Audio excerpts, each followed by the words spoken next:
Listen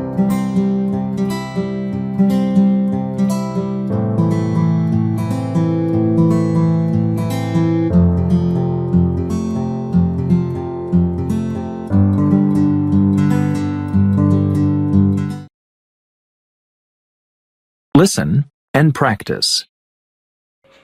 A spark, a flint, how fire leapt to life. The control of fire was the first and perhaps greatest of humanity's steps towards a life-enhancing technology. To early man, fire was a divine gift randomly delivered in the form of lightning, forest fire, or burning lava. Unable to make flame for themselves, the earliest peoples proverb stored fire by keeping slow-burning logs alight or by carrying charcoal in pots. How and where man learnt how to produce flame at will is unknown. It was probably a secondary invention, accidentally made during tool-making operations with wood or stone. Studies of primitive societies suggest that the earliest method of making fire was through friction. European peasants would insert a wooden drill in a round hole and rotate it briskly between their palms. This process could be speeded up by wrapping a cord around the drill and pulling on each end. The ancient Greeks used lenses or concave mirrors to concentrate the sun's rays and burning. Glasses were also used by Mexican Aztecs and the Chinese. Percussion methods of fire lighting date back to Paleolithic times, when some Stone Age toolmakers discovered that chipping flints produced sparks. The technique became more efficient after the discovery of iron, about 5,000 years ago in Arctic North America. The Eskimos produced a slow-burning spark by striking quartz against iron pyrites, a compound that contains sulfur. The Chinese lit their fires by striking porcelain with bamboo. In Europe, the combination of steel, flint and tinder remained the main method of fire lighting until the mid-19th century. Fire lighting was revolutionized by the discovery of phosphorus, isolated in 1669 by a German alchemist trying to transmute silver into gold. Impressed by the element's combustibility, several 17th century chemists used it to manufacture fire lighting devices, but the results were dangerously inflammable, with phosphorus costing the equivalent of several £100s per ounce. The HRST matches were expensive. The quest for a practical match really began after 1781 when a group of French chemists came up with the phosphoric candle or ethereal match, a sealed glass tube containing a twist of paper tipped with phosphorus. When the tube was broken, air rushed in, causing the phosphorus to self-combust. An even more hazardous device, popular in America, was the instantaneous light box, a bottle filled with sulfuric acid into which splints treated with chemicals were dipped. The first matches resembling those used today were made in 1827 by John Walker, an English pharmacist who borrowed the formula from a military rocket maker called Congreve. Costing £1 a box, Congreves were splints coated with sulfur and tipped with potassium chlorate. To light them, the user drew them quickly through folded glass paper. Walker never patented his invention, and 3 years later it was copied by a Samuel Jones, who marketed his product as Lucifers. About the same time, a French chemistry student called Charles Sourier produced the first strike-anywhere match by substituting white phosphorus for the potassium chlorate in the Walker formula. However, since white phosphorus is a deadly poison, From 1845, matchmakers exposed to its fumes succumbed to necrosis, a disease that eats away jawbones. It wasn't until 1906 that the substance was eventually banned. That was 62 years after a Swedish chemist called Parsk had discovered non-toxic red or amorphous phosphorus, a development exploited commercially by Parsk's compatriot J. E. Lundström in 1885. Lundström's safety matches were safe because the red phosphorus was non-toxic. It was painted onto the striking surface instead of the match tip, which contained potassium chlorate with a relatively high ignition temperature of 182 degrees centigrade. America lagged behind Europe in match technology and safety standards. It wasn't until 1900 that the Diamond Match Company bought a French patent for safety matches, but the formula did not work properly in the different climatic conditions prevailing in America, and it was another 11 years before scientists finally adapted the French patent for the US. The Americans, however, can claim several firsts in match technology and marketing.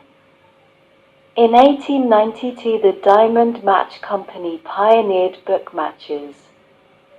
The innovation didn't catch on until after 1896, when a brewery had the novel idea of advertising its product in matchbooks. Today, book matches are the most widely used type in the US, with 90% handed out free by hotels, restaurants, and others.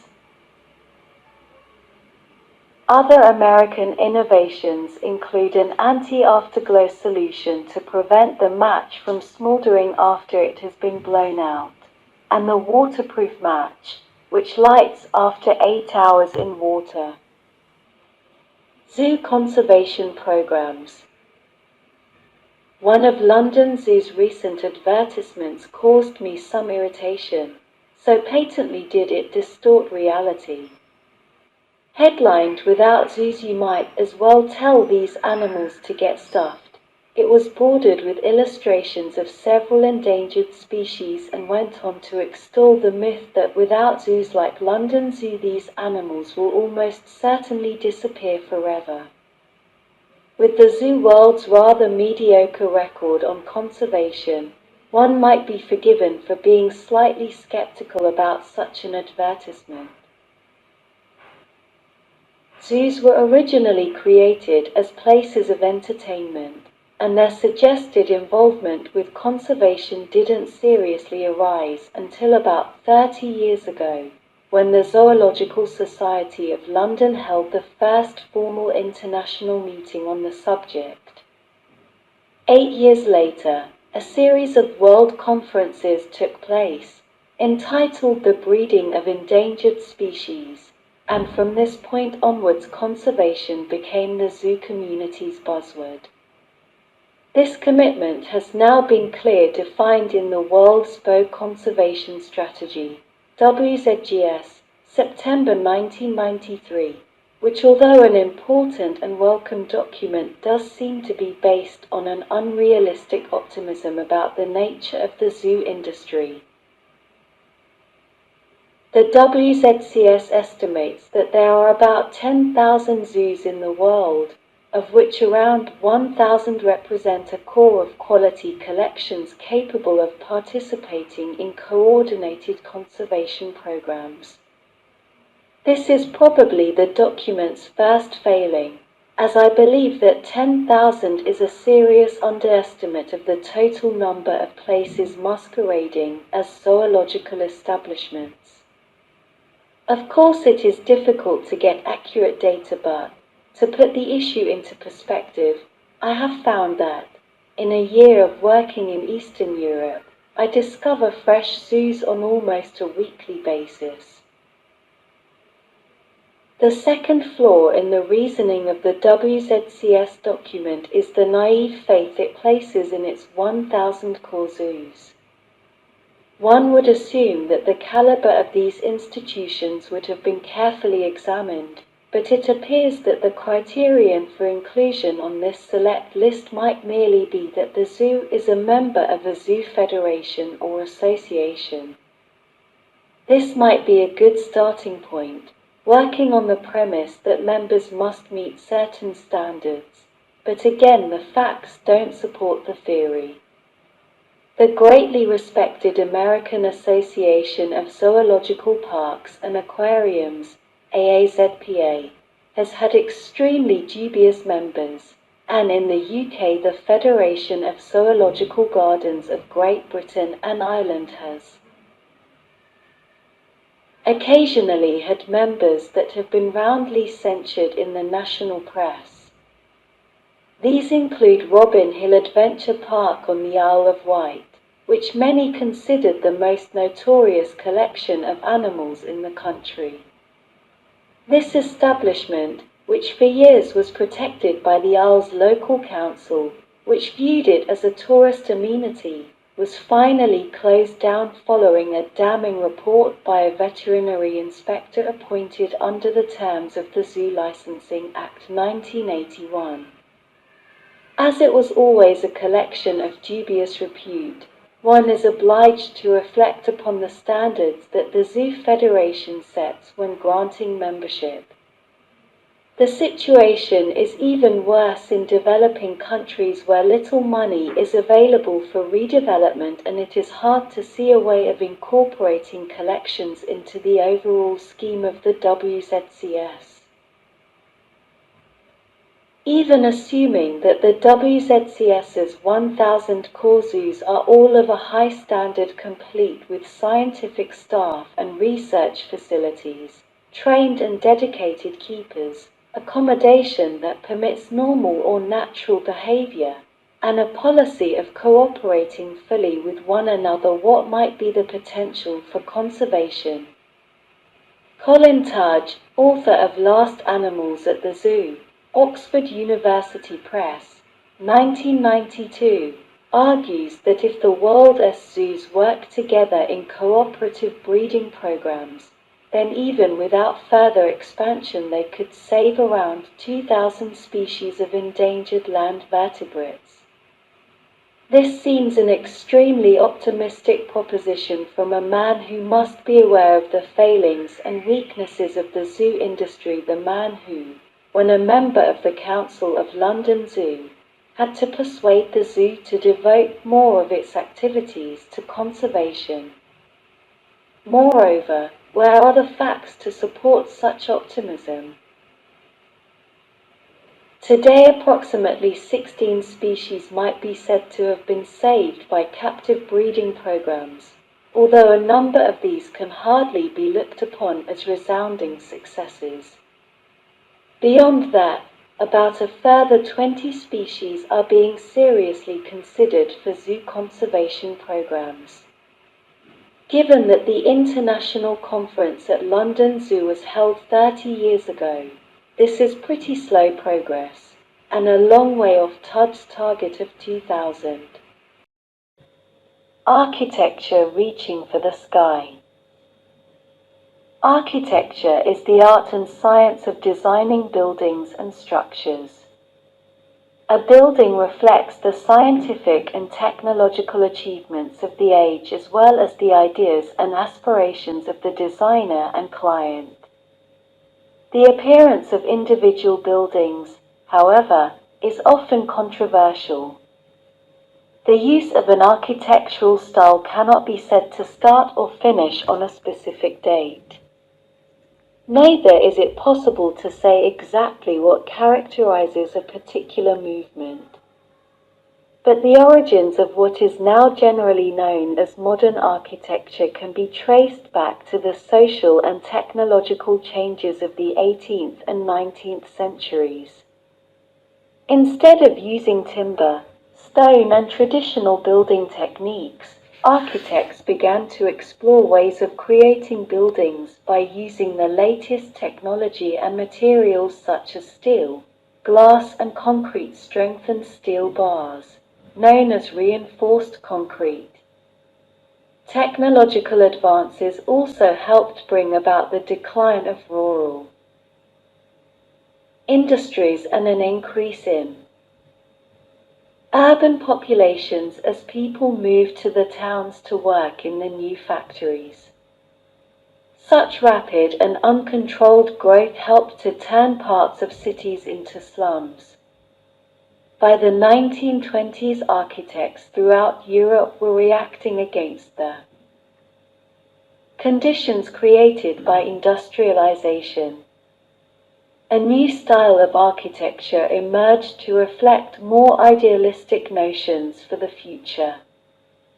It was made possible by new materials and construction techniques and was known as modernism. By the 1930s, many buildings emerging from this movement were designed in the international style. This was largely characterized by the bold use of new materials and simple, geometric forms, often with white walls supported by stilt-like pillars. These were stripped of unnecessary decoration that would detract from their primary purpose, to be used or lived in. Walter Gropius, Charles Jeanneret, better known as Le Corbusier, and Ludwig Mies van der Rohe were among the most influential of the many architects who contributed to the development of modernism in the first half of the century. But the economic depression of the 1930s and the Second World War, 1939–45, prevented their ideas from being widely realized until the economic conditions improved and war-torn cities had to be rebuilt. By the 1950s, the international style had developed into a universal approach to building, which standardized the appearance of new buildings in cities across the world. Unfortunately, this modernist interest in geometric simplicity and function became exploited for profit. The rediscovery of quick and easy-to-handle reinforced concrete and an improved ability to prefabricate building sections meant that builders could meet the budgets of commissioning authorities and handle a renewed demand for development quickly and cheaply. But this led to many badly designed buildings, which discredited the original aims of modernism. Influenced by Le Corbusier's ideas on town planning, every large British city built multi-story housing estates in the 1960s. Mass-produced, low-cost high-rises seemed to offer a solution to the problem of housing a growing inner-city population. But far from meeting human needs, the new estates often proved to be windswept deserts lacking essential social facilities and services. Many of these buildings were poorly designed and constructed and have since been demolished. By the 1970s, a new respect for the place of buildings within the existing townscape arose. Preserving historic buildings or keeping only their facades or fronts grew common. Architects also began to make more use of building styles and materials that were traditional to the area. The architectural style usually referred to as high-tech was also emerging. It celebrated scientific and engineering achievements by openly parading the sophisticated techniques used in construction. Such buildings are commonly made of metal and glass. Examples are Stansted Airport and the Lloyd's Building in London. Disillusionment at the failure of many of the poor imitations of modernist architecture led to interest in various styles and ideas from the past and present. By the 1980s, the coexistence of different styles of architecture in the same building became known as postmodern. Other architects looked back to the classical tradition. The trend in architecture now favors smaller-scale building design that reflects a growing public awareness of environmental issues such as energy efficiency. Like the modernists, people today recognize that a well-designed environment improves the quality of life but is not necessarily achieved by adopting one well-defined style of architecture. 20th century architecture will mainly be remembered for its tall buildings. They have been made possible by the development of light steel frames and safe passenger lifts. They originated in the US over a century ago to help meet the demand for more economical use of land. As construction techniques improved, the skyscraper became a reality.